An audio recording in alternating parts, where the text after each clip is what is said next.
Damos gracias al Señor que hoy podemos estar aquí. Como congregación estamos tristes. Porque nuestro amado hermano Cheo González, aquí habíamos estado hablando y por lo menos yo lo conozco hace 47 años. Pero yo sé que hay otros que quizás alrededor de 50 años por ahí, que estuvimos compartiendo y conviviendo por situaciones de gozo, situaciones no tanto de gozo, situaciones muy tristes. Y lo que ha pasado es que se nos adelantó. Partió con el Señor ayer por la mañana. Y aunque estamos tristes, no somos como los del mundo, ¿verdad? Nosotros tenemos esperanza. La tristeza no es, sino hay esperanza, hay un reconocimiento, hay una certeza. Y nosotros nos alegramos por nosotros, pero nos alegramos por su familia también, que tienen la seguridad de dónde Él está. Hace muchos años, Él recibió a Jesús como su único Salvador, como su Señor, y convivió y reconoció al Señor los días de su vida. Y esto sucedió porque alguien en algún momento se quiso hacer eco de la palabra de Mateo 28, donde habla de que ir y hacer discípulos a todo el mundo, y en parte también cumplir la escritura que está en Hechos 1:8, que vamos a estar compartiendo algo sobre eso, que es donde el Señor dice que los discípulos iban a recibir poder y que iban a ser testigos a Él en Jerusalén, en Judea, en Samaria y hasta lo último de la tierra. En aquel momento, y vamos a ver algo, hoy no es una palabra de enseñanza ni nada, pero estamos en estos días en que hay esta celebración del Día de Acción de Gracias. Y como ustedes saben, esa es mi celebración preferida. Y cada día trato de conocer más y de ver más. Así que sopórtenme un poco hoy por lo que voy a compartir, que en realidad tiene sustancia, pero no es una palabra de enseñanza, ni ¿verdad? Para mostrar y quizás ir de verso en verso, así explícitamente, no es eso. Pero es conociendo también un poco de historia. ¿Y por qué recuento de la historia? Bueno, hay algo que se conoce como la historicidad de Jesús y también de la Biblia. ¿Qué cosa es historicidad? Bueno, esto es la relación entre los eventos históricos a través de la historia y los relatos bíblicos. Hay historicidad de Jesús y lo vemos, está el récord, está declarado por historiadores, unos creyentes y otros no creyentes. Fabio Josefo, Orígenes, muchos de aquellos historiadores que atestiguaron que Jesús fue una persona real, que no fue un figment, no fue que se lo imaginaron. Ellos no lo veían a él como Dios, ni el propósito de Jesús en la humanidad, pero reconocían, eso es históricamente reconocido como que él fue una persona real.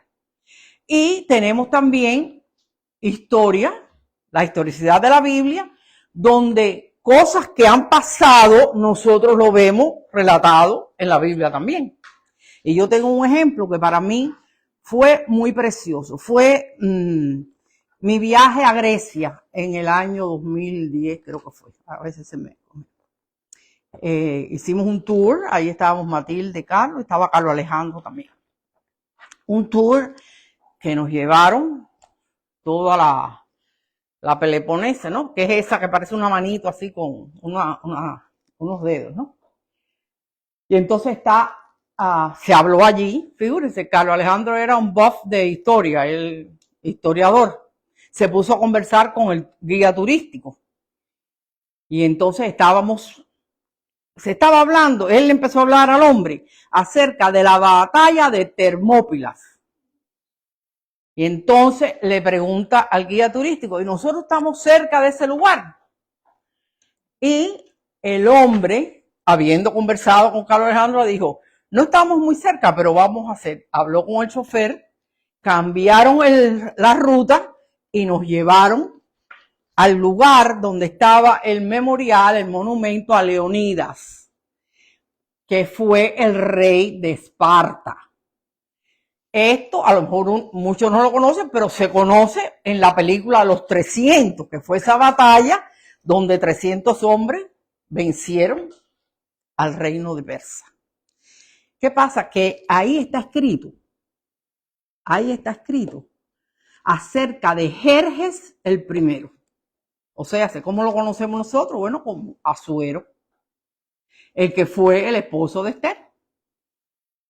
El que me puse a leer y donde, ¿verdad? Al principio del libro de Esther, él está preparando un banquete, hizo el banquete, invitó a la reina Basti, Basti no quiso ir y de ahí ya vino el cambio donde entra Esther en el juego. No vamos a hablar del libro de Esther, pero Asuero que lo leemos en la Biblia, pero lo vemos en la historia. Ahí está escrito, igual que pasa en el Acrópolis, ahí al lado, que hay una placa, algo ahí, donde está así, literalmente Hechos 17, donde Pablo, hay Hechos 17 o 18, ahora no estoy segura, donde Pablo les habla a los atenienses. Eso queda ahí, el registro histórico de que no solamente nosotros lo leemos en la Biblia, y nosotros como creyentes por fe lo creemos, sino que hay una verdad. Hay una verdad. Bueno, entonces eso. Muchos años antes de la guerra civil de este país, donde murieron tantos coterráneos, o sea, unos del norte, otros del sur, pero antes que viniera, que lograra, ¿verdad?, los Estados Unidos ser liberados de Inglaterra, antes de todo eso, hubo un grupo de creyentes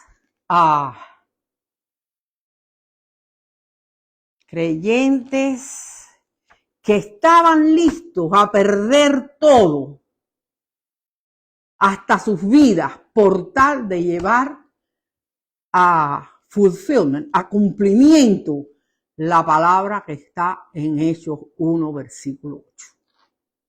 Entonces voy a hablar un poquito de ellos, ¿verdad? Esos fueron los que conocemos como los peregrinos que salieron en el Mayflower hacia aquí, hacia América. ¿Ok? Cuando ellos salieron, y miren, me conseguí el manuscrito de William Bradford, lo que él escribió por 20 años acerca de todo desde el principio, desde que ellos fueron iluminados con la palabra y cómo fue que llegaron aquí a establecer esta nación.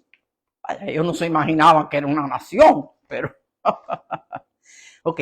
Entonces ellos se veían como el pueblo hebreo cuando salió de la opresión, porque ellos estaban siendo perseguidos y oprimidos allá. Al igual que el pueblo hebreo salía hacia la tierra prometida, ellos se veían como que venían a la nueva Jerusalén, lo nuevo que el Señor tenía. Entonces, ¿cuáles eran sus principales, su enfoque y sus metas? Primero, poder tener libertad de culto sin persecución. Según lo entendían en la palabra, como era que había que rendirle culto al Señor, ellos querían que no los oprimieran, que no los persiguieran. Lo segundo que querían era mantener su identidad. Y miren, yo estoy hablando un poco de historia, pero es que eso lo vemos hoy en día. ¿Por qué querían mantener la identidad? Bueno, ellos ya habían salido de Inglaterra para Holanda, huyendo de la persecución. Los hijos que estaban creciendo ya se estaban acomodando a lo que veían en Holanda, que no era precisamente ellos que eran llamados como puritanos, no, ellos querían guardar la pureza de la palabra. Entonces, ellos no querían a sus hijos en eso. Nosotros ahora tampoco queremos ni a los hijos nuestros, ni a los nietos, ni a nadie que nosotros queremos envuelto en esto que estamos viendo alrededor de nosotros. Y lo otro es tan precioso, dice, cumplir con el mandato de propagar el evangelio a toda la tierra. Vale aclarar que los primeros que llegaron aquí no fueron los del Mayflower. Miren, San Agustín fue establecido en 1565. Pero ¿quién los estableció? Los españoles. ¿A qué venían los españoles? A buscar su bienestar, a ver dónde encontraban su oro y su cosa. Jamestown, en 1607, que también vinieron de allá de Inglaterra, pero que esos venían bajo una compañía que los había contratado a buscar oro y un camino nuevo hacia el Asia. Ah, no, pero estos no. Estos estaban entre un grupo que querían hacer lo que les daba la gana, pero ellos venían para establecer. Mateo 28, 18 al 20, dice, toda potestad me es dada en el cielo y en la tierra, por tanto, id y haced discípulos a todas las naciones, bautizándolos en el nombre del Padre y del Hijo y del Espíritu Santo, enseñándoles que guarden todas las cosas que os he mandado, y he aquí, yo estoy con vosotros todos los días hasta el fin del mundo. Entonces, hay estudiosos, porque yo no sé, yo por la gracia del Señor puedo, ¿verdad?, ver algunas cosas. Pero hay estudiosos, hay teólogos que concuerdan que ese viaje, que ellos no se imaginaban, ellos tenían sus metas, pero el Señor está por sobre todo, que ese viaje era parte del cumplimiento de que esa palabra llegara hasta el fin del mundo. Al hecho de que íbamos a ser ellos y nosotros testigos del Señor o al Señor en allí, en lo que se conocía, en lo que estaba un poquito más lejos y en lo que aún no se conocía.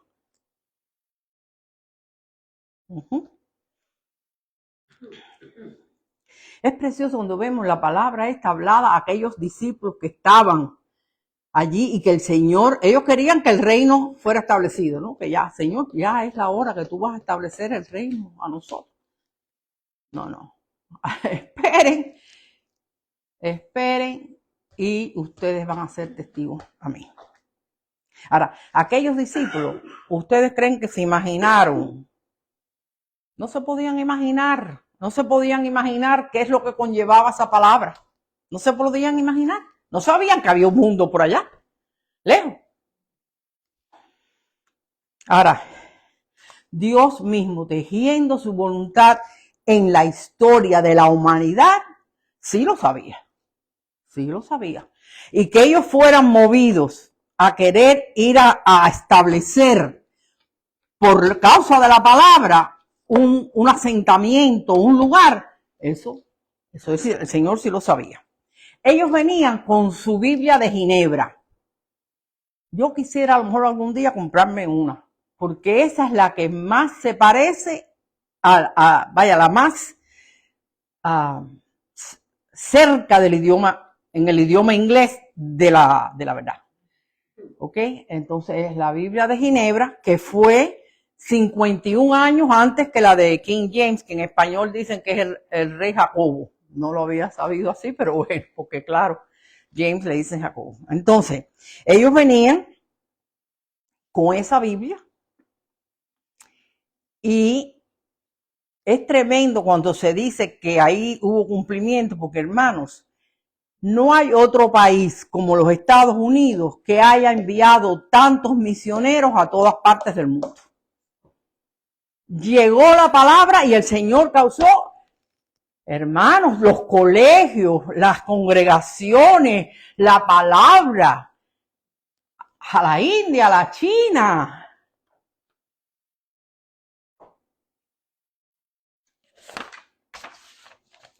Así que llegan ellos a esta tierra, entre paréntesis, cuando llegaron no se encontraron con los indios. Los indígenas no estaban porque había habido una epidemia de viruela y los había decimado, se habían acabado.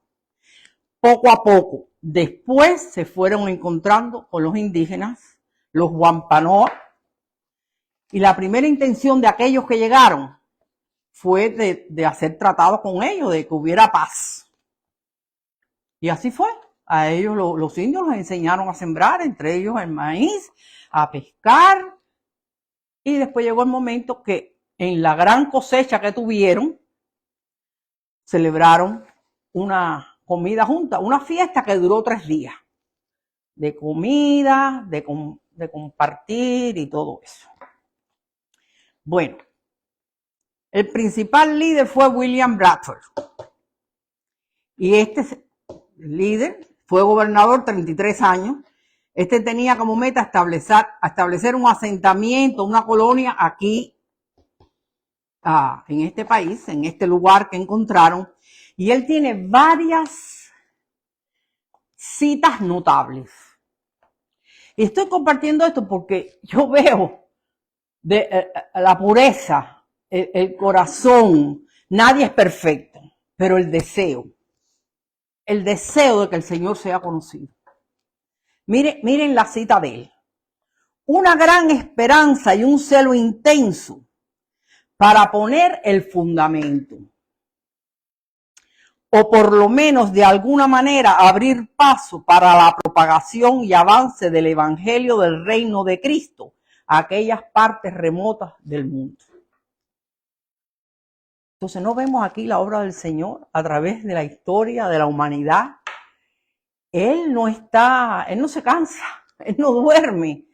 Nosotros nos toca vivir en este tiempo, pero otros vendrán después de nosotros y tendrán, ¿verdad?, el conocimiento y la revelación que el Señor les dé.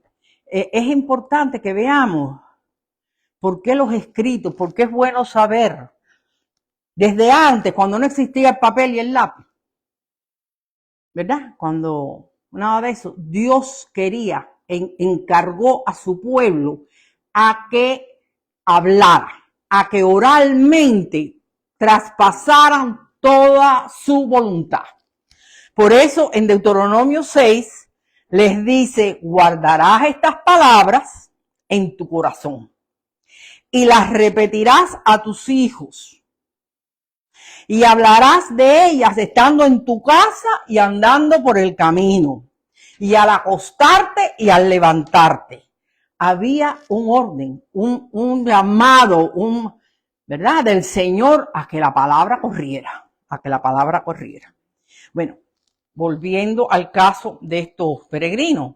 Ellos llegaron, fueron 102 personas, no todos eran creyentes. Habían otros que venían, como les dije, a buscar aquí oro y hacer todo lo que hicieran, pero estaban conviviendo juntos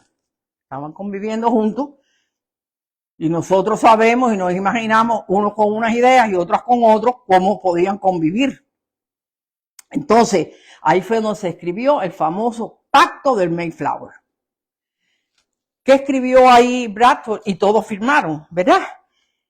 Establecer una forma de gobierno que fuera justo, con leyes igualitarias, que todos, ¿verdad? Entonces, hoy nos queda ese registro. Aquí tengo el librito, ¿verdad? Lo voy a leer, ya empecé a leer. Pero este fue el primer pacto, los primeros escritos acerca del autogobierno de una comunidad. Y a menudo se cita como el precursor de nuestra Constitución, de las cosas que fueron escritas. Es bueno también saber que Bradford tenía conocimiento del idioma hebreo. Yo me pongo a pensar, Porque ahora uno piensa universidades, hay lugares, pero allá en Inglaterra sabrá Dios en dónde fue que aprendió o no lo aprendió. En su tumba empieza ¿cómo se llama? En la lápida. Lo que dice, las primeras 3 palabras dicen, el Señor ha sido mi ayuda, en hebreo. Y continúa, y esto fue, ¿verdad? Lo que me toca hoy mi corazón. Lo que nuestros padres con tanto esfuerzo lograron, no lo abandonen vilmente. Y esto nos conmueve. ¿Cuál real son las palabras esas en este día? Todo lo que, ¿verdad? Lo que movió el deseo, la visión de establecer un lugar donde el evangelio fuera proclamado. Hoy oímos leyes, gente hablando en el Senado, en el Congreso, y lo que están es pisoteando, burlándose de todo lo que tiene que ver con el Señor. De todo lo que tiene que ver con el Señor. Esta agenda progresista está queriendo destruir, pero no lo va a destruir. No lo va a destruir porque el Señor.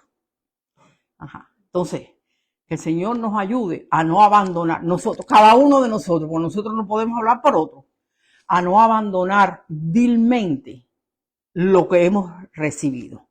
Tenemos, ¿verdad? Los hermanos de Hebreos 11. No vamos a entrar ahí, eso se habla, pero ahí han pasado. La vida y la muerte de los apóstoles. El único que murió natural fue Juan, ¿verdad? Y no solamente eso. ¿Cuántos a través de la historia no han dado su vida por Cristo? Y sin ir muy lejos, nosotros aquí estamos bastante bien. Nosotros estamos bastante bien, pero no estamos oyendo todos los días lo que está pasando en Nigeria. Que entran y acaban con congregaciones así, a derecha y izquierda, y todo el mundo está callado. Todos esos que gritan acerca de los impuestos y de las cosas que hablan, esos no hablan acerca de nuestros hermanos que están muriendo. No solamente en Nigeria, en otras partes del mundo también. Bueno, pasaron los años y Abraham Lincoln, en medio de la división que tenía este país, por causa de la emancipación, por causa de querer liberar a los esclavos. Eso no se habla mucho ahora tampoco. Fue, aunque ya otros, porque George Washington también, pero el que estableció que el 4º jueves del mes de noviembre iba a ser fiesta nacional para, él trató en aquel momento de que la nación se uniera. ¿En qué se iban a unir? En agradecimiento al Señor por las bondades del Señor para con cada una de las vidas. Hoy nosotros no solamente lo celebramos en familia y con amigos, sino es bueno que conozcamos la historia. Yo personalmente primero agradezco al Señor por su soberanía, su omnisciencia, por su obra redentora que ha llevado y sigue llevando a través de los siglos. Y le doy gracias al Señor por su salvación, por el sacrificio, ¿verdad? Aquellos peregrinos que vinieron sin importarle, ellos solamente se salvaron 37. Y salieron sin saber a dónde iban, pero tenían ese celo, ese reconocimiento del Señor en sus corazones, ¿verdad? Por cierto, pensaban llegar a Virginia y el aire y el agua los llevó a Cape Cod. Entonces la cita esa de William Bradford, que nosotros tengamos cuidado, la vida, el esfuerzo, los sacrificios que le ha costado a otros, y que nosotros ahora no vengamos y lo echemos por tierra. Tenemos toda esa gran multitud de testigos a través de la historia. Así que el Señor nos ayude. Nos ayude mientras estamos en medio de este mundo que está corrupto, está caído. Y para terminar, solamente quiero decir otras de las citas famosas de William Bratton. Dice, de los pequeños comienzos se han producido grandes cosas por su mano, que hace todas las cosas que son. Hebreos 11:3, parafraseado. Y una pequeña luz puede encender 1000. Así que la luz aquí encendida ha iluminado a muchas. Otra. Habiendo comenzado esta travesía para la gloria de Dios y el avance de la fe cristiana y para honrar el nombre de nuestro rey y nación, para plantar la primera colonia en el norte de Virginia. Aquí los presentes, solemnemente y mutuamente en presencia de Dios y de todos, proclamamos y nos comprometemos unos a otros. La firma del pacto de Mayflower. Precioso, precioso. Los hijos de estos padres, de los fundadores, ¿verdad? Digan correctamente así. Nuestros padres ingleses que cruzaron este gran océano y estaban listos a perder sus vidas en el desierto, clamaron al Señor y Él los oyó y vio su adversidad. Por lo tanto, sea alabado el Señor porque es bueno y sus misericordias permanecen para siempre. Sí, digan los redimidos del Señor que Él los libró de la mano del opresor cuando deambulaban por el desierto y salieron sin encontrar una ciudad donde morar, con hambre, sed y con sus almas agobiadas. Sí, confiesen ahora delante del Señor su bondad y sus magníficas obras delante de los hijos de los hombres. Gloria al Señor. Nosotros nos hacemos eco de esta frase. Que Dios, el Señor, continúa su obra y nosotros continuamos en Él. Gloria a su nombre. Que tengamos en medio de todas las cosas un bendecido día de acción de gracias, reconociendo que no es solamente, hoy en día es comer y preparar los side dishes, pero esto le costó la vida a muchos. Y lo más precioso, porque el que puede dar la vida es porque el Señor lo causa. Lo más precioso es que el Señor tenía en su corazón que esta nación fuera establecida. Y qué precioso, ¿verdad? A nosotros, que la mayoría somos exiliados, que le plació al Señor traernos aquí. Nos podía haber llevado a otro lugar. Nos podía haber llevado, pero le plació al Señor traernos aquí. Gloria al Señor. Amo este país. Amén. Amo este país. Amo el fundamento de este país. Porque amo al Señor. Doy gracias. Amén.